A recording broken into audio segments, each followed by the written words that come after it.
Consciousness, essence or product of the brain. Sometimes, in the quiet of an autumn afternoon, as leaves gently fall to the ground and a soft breeze moves through the branches, a silent question rises in the mind: who am I?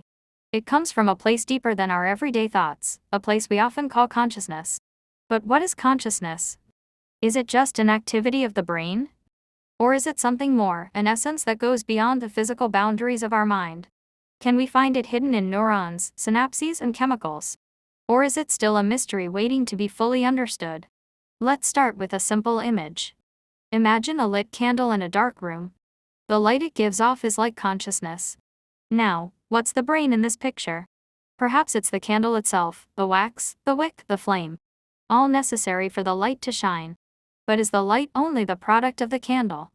Or is there something more subtle at play? Some scientists believe consciousness is a product of the brain. Just as the heart pumps blood, the brain produces awareness. If the brain is damaged, consciousness is affected. This is a physical, biological view. Like a TV screen, if it's broken, the picture is disturbed.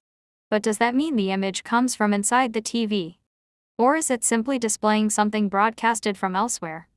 Consider another example: a radio. It plays sound, but the sound doesn't originate inside it. The waves come from somewhere else, and the radio simply receives and plays them. If the radio breaks, the sound stops, but the signal is still out there. This second perspective sees consciousness as something beyond the brain, with the brain as a receiver or translator. Like a window that allows light to enter. If the window is dirty, less light comes through. But the light is still shining outside. Eastern philosophies, especially in Buddhism and Hinduism, describe consciousness as the most fundamental reality. They suggest we are not the body or even the mind, but rather the awareness that experiences them, like a person watching a movie. The film may be dramatic or peaceful, but the viewer sits silently behind it all. In those quiet moments when we simply are, not judging, not thinking too much, we can feel that something inside is just observing. Even when we think, there's something aware of the thought. That silent witness is what we call consciousness. Some say consciousness is like a mirror. It has no color of its own but reflects all colors. In the same way, awareness is pure, but it can experience joy, sadness, anger, or love without being any of them. When we watch a child touch rain for the first time, we see a glimpse of that pure awareness, no judgment, just experience. We are still that same awareness, it's just that layers of thought and belief have built up over time. If consciousness is the essence of existence, then maybe all of us are connected, like drops from the same vast ocean.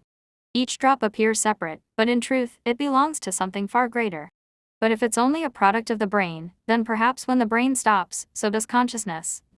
That view might make life seem like a brief flicker. But if consciousness is more than that, if it's a deeper essence, then death is not an end, but a transition. This question has no simple or final answer. Yet in exploring it, life itself becomes richer. We're invited not just to live, but to awaken.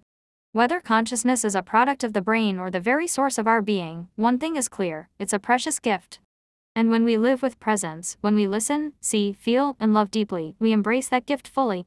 So maybe the real question is not what consciousness is, but how we choose to live with it.